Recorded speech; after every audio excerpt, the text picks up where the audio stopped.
Guys आज है 1 जुलाई और आज का दिन हमारे लिए बेहद खास है क्योंकि आज के दिन इंडिया में डॉक्टर्स डे सेलिब्रेट किया जाता है। और इस सिचुएशन में तो इस दिन की इंपॉर्टेंस और ज्यादा बढ़ जाती है क्योंकि डॉक्टर्स कम्युनिटी की वजह से ही हम लोग कोरोना जैसी महामारी से लड़ पा रहे हैं। पर सवाल यह है कि 1 जुलाई को ही हम लोग डॉक्टर्स डे क्यों सेलिब्रेट करते हैं, क्या आपको पता है? चलिए मैं आपको बताता हूं। क्योंकि 1 जुलाई 1882 को फेमस फिजिशियन, फ्रीडम फाइटर और वेस्ट बंगाल के फॉर्मर चीफ मिनिस्टर डॉक्टर बिधान चंद्र रॉय का जन्म हुआ था और 1 जुलाई 1962 को ही उनकी मृत्यु हुई थी। इसी वजह से 1 जुलाई को हम लोग डॉक्टर्स डे सेलिब्रेट करते हैं। डॉक्टर बीसी रॉय की इंडिया में बहुत सारे hospitals, medical council of India and Indian medical association बनाने में मुख्य भूमिका रही थी और उनके इन्हीं कार्यों की वजह से 1961 में उन्हें भारत का सर्वोच्च सम्मान भारत रत्न दिया गया था। गाइस, 1 जुलाई का यह दिन हर मायने में हमारे लिए बहुत खास है। तो आज A2 फैमिली की तरफ से सारे डॉक्टर्स को सल्यूट है। गूगल यूनाइटेड स्टेट्स की तीसरी ऐसी टेक्नोलॉजी कंपनी है जिसने एप्पल और माइक्रोसॉफ्ट के बाद $1 ट्रिलियन की वर्थ को छुआ है। बाय द वे, अगर आपको 1 ट्रिलियन का अंदाजा नहीं है तो आप एक के बाद 12 जीरो लगाइए, आपको अंदाजा हो जाएगा। 1 ट्रिलियन को 1 मिलियन भी कहते हैं। अब गूगल कितनी पावरफुल है, इसे दिग्गजों की भाषा में समझने की कोशिश करते हैं। टेस्ला और स्पेसएक्स के मालिक एलॉन मस्क के अनुसार गूगल पूरी दुनिया की इकलौती ऐसी कंपनी है जिससे उन्हें डर लगता है। अमेज़न के मालिक जेफ बेजोस के अनुसार गूगल एक पहाड़ है जिस पे चढ़ा तो जा सकता है लेकिन उसे हिलाया नहीं जा सकता।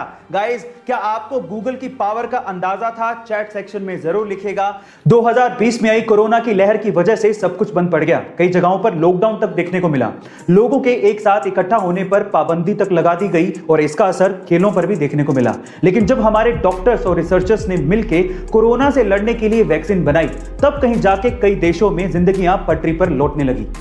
कोरोना की वैक्सीन बनाने वाले इन डॉक्टर्स और रिसर्चर्स के सम्मान की एक झलक तब देखने को मिली जब विंबलडन का मैच देखने आए हजारों दर्शक कोविशील्ड बनाने वाले रिसर्चर्स और डॉक्टर्स के सम्मान में खड़े होकर तालियां बजाने लगे। देखिए ये क्लिप।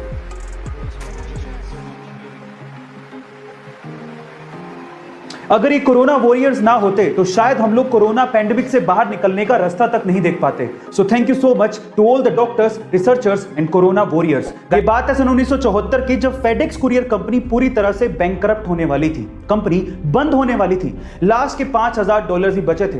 कंपनी अगले सप्ताह भी कैसे सर्वाइव करेगी ये फाउंडर्स को नहीं पता था।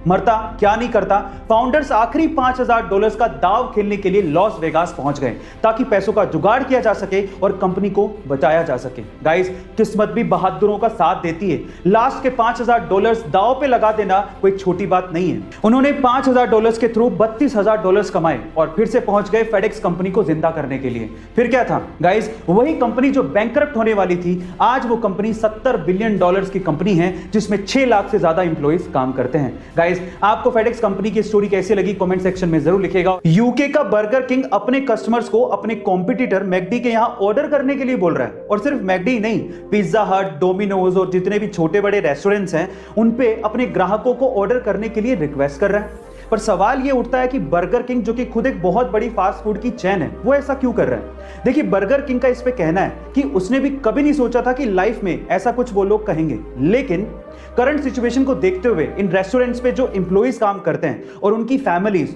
उनको कस्टमर्स की जरूरत है ताकि वो सरवाइव कर सके, इसीलिए वो ऐसा कर रहे हैं। क्या बात है, कंपटीशन बाद में इंसानियत पहले। बर्गर किंग के सोच के लिए एक हार्ट तो बनता है। गाइस, आपको बर्गर किंग की सोच कैसे लगी कमेंट सेक्शन में जरूर लिखिए। बात है 1980 की, जब महाराष्ट्र के जलगांव डिस्ट्रिक्ट के अमलनेर गांव में रहने वाले मोहम्मद अनवर के पिता की अचानक से मौत हो गई। उनकी मौत के बाद पीछे जायदाद में एक खेत था जिसे मोहम्मद अनवर के अलावा 3 भाइयों में बराबर से बांट दिया गया। लेकिन मोहम्मद अनवर ने उस जमीन के टुकड़े को 80,000 रुपए में बेच दिया और एक ब्रोकर सतीश शाह के कहने पर 10,000 रुपए विप्रो कंपनी में इन्वेस्ट कर दिए और 100 शेयर्स विप्रो कंपनी के खरीद लिए।